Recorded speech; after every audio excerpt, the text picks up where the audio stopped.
శ్రీగురుభ్యో నమః. శ్రీకృష్ణాయ పరమాత్మనే నమః. భగవద్గీత రాజవిద్య రాజగుహ్య యోగంలో ఈరోజు మనం 11, 12 శ్లోకాలను తెలుసుకుందాం.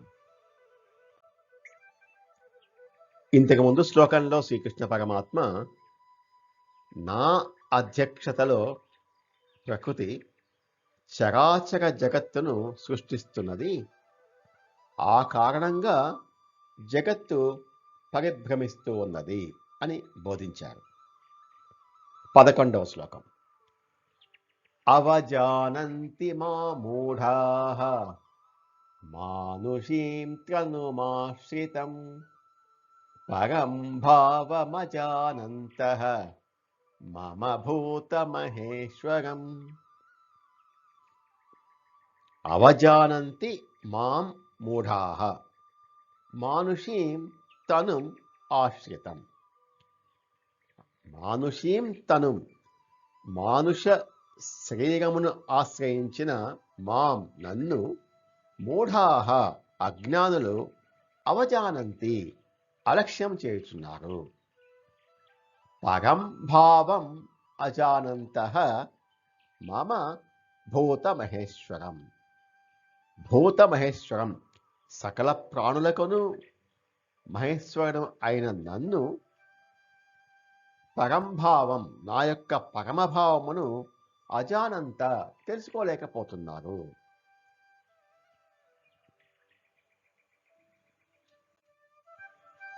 మనుష్య శరీరం ధరించి మనుష్య దేహంతో వ్యవహరిస్తున్న నన్ను అవివేకులు అలక్ష్యం చేస్తున్నారు. సమస్త భూతకోటికి మహేశ్వరుడు అయిన నా పరమాత్మ తత్వం వారికి తెలియటం లేదు. ఈ శ్లోకంలో పరమాత్మ మానుష దేహం ధరించిన అవతారాలను గురించి చెప్తున్నట్లుగా అనిపిస్తుంది. అంటే శ్రీకృష్ణుడు నేను లోక కళ్యాణార్థము ఈ విధంగా వసుదేవుడికి పుత్రుడిగా జన్మించిన ఈ శ్రీకృష్ణుడిని నేను సర్వభూతములకు మహేశ్వరుడు అయిన నన్ను అజ్ఞానులు తెలుసుకోనలేక సామాన్య మానవునిగా తలచి అలక్ష్యం చేస్తున్నారు అని చెప్తున్నారు. ఇది ఒక అర్థం. కానీ ఇంకొక అర్థం ఏమిటంటే ఆయన అంటే పరమాత్మ సర్వభూతముల యందు ఉన్నారు అనే విషయాన్ని ఒక్క మానవులు తప్ప ఇంకెవరూ తెలుసుకోనలేదు. ఎందుకని? మిగిలిన జంతువులకు బుద్ధి జ్ఞానము లేదు, అవి ఎలాగో తెలుసుకోలేవు. కానీ మానవులు కూడా తమ అజ్ఞానంతో వారిలో ఉన్నటువంటి సర్వభూతములకు మహేశ్వరుడు అయిన నన్ను తెలుసుకోలేక నన్ను అంటే ఆత్మను అలక్ష్యం చేస్తున్నారు, అంటే పట్టించుకోవటం లేదు అని ఇంకొక అర్థంగా చెప్పుకోవచ్చు. ఆలోచించాల్సిన మానవుడు తన యందు ఉన్న నన్ను తెలుసుకోలేకపోతున్నాడు. తన యందు ఉన్న నన్ను పరమాత్మను తెలుసుకోలేని వాళ్లను పరమాత్మ మూఢులు అంటున్నారు.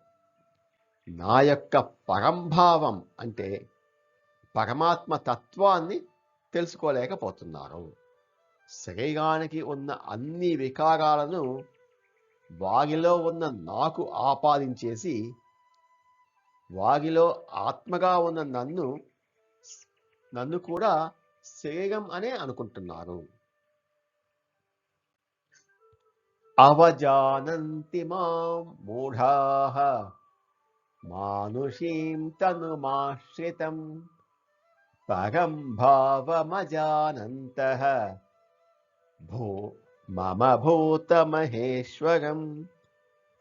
సమస్త భూతములకు మహేశ్వరుడు అయిన నా పరమాత్మతత్వం తెలియని మూఢులు మానుష శరీరంతో వ్యవహరించే నన్ను అలక్ష్యం చేస్తున్నారు. నన్ను తెలుసుకోలేని వారి చేసే పనులన్నీ కూడా వ్యర్థములే అని ఈ 12వ శ్లోకంలో చెప్తున్నారు. మోఘాశామోఘ కర్మాణః మోఘ జ్ఞానా విచేతసః రాక్షసీమాసురీం చైవ ప్రకృతిం మోహినీం శ్రితాః. మోఘాశాః మోఘ కర్మాణః మోఘ జ్ఞానాః విచేతసః. వ్యర్థమైన ఆశలు కలవారు, వ్యర్థమైన కర్మలు ఆచరించేవారు, వ్యర్థమైన జ్ఞానం కలవారు, బుద్ధిహీనులు అయిన వారు రాక్షసీం ఆసురీం చ ఏవ ప్రకృతిం మోహినీం శ్రితాః. రాక్షస సంబంధమైన అసుర సంబంధమైన మోహకారకమైన స్వభావములను ఆశ్రయించిన వారు.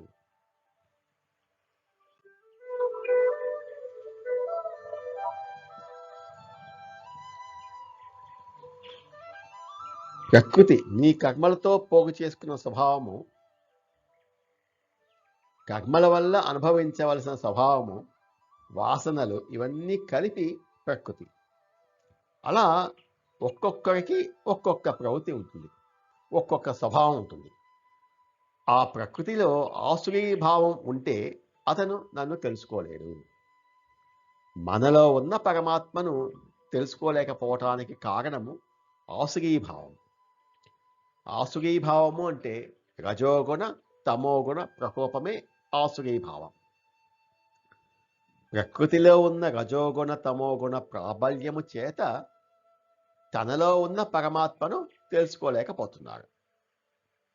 రాక్షసీ ప్రకృతి, ఆసురీ ప్రకృతి, వీటిని రాజస తామస అనే భావాలతో స్వీకరించాలి.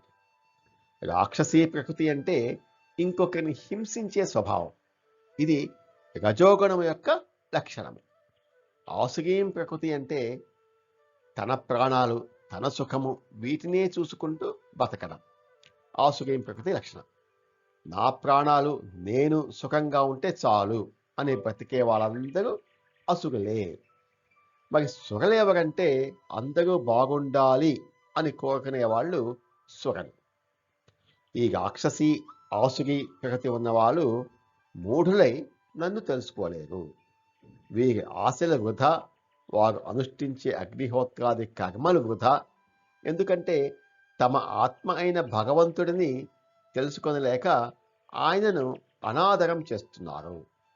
వారు చేసే కర్మలు నిష్ఫలం, వారి జ్ఞానం కూడా నిష్ఫలమే. వారు మతి లేనివారు అంటే వివేకం లేనివారు. దేహమే నేను అనే మోహం కలిగించే ఆసురీ స్వభావంతో ఉంటారు. శరీరంలో ఉన్న నన్ను తెలుసుకోలేకపోతున్నారు. శరీరం ధరించి నిలబడ్డ నన్ను అంటే కృష్ణుడు లేక రాముడు, వీరిని మానవులు అనుకుంటూ పరమాత్మ అయిన నన్ను తెలుసుకోలేకపోతున్నారు. ఒకే కృష్ణుడు దుర్యోధనుడి ముందు, విదురుడి ముందు నిలబడ్డాడు. విదురుడు నమస్కరించాడు, దుర్యోధనుడు బంధించాలని చూశాడు. ఏమిటి భేదం అంటే దుర్యోధనుడిది ఆసురీ ప్రకృతి. ఈశ్వరుడిని తెలుసుకోకుండా, తెలుసుకునే ప్రయత్నం చేయకుండా, ఈశ్వర స్పృహ లేకుండా చేసే ప్రతి ఆశ, ప్రతి కర్మ, ప్రతి జ్ఞానం వ్యర్థమే.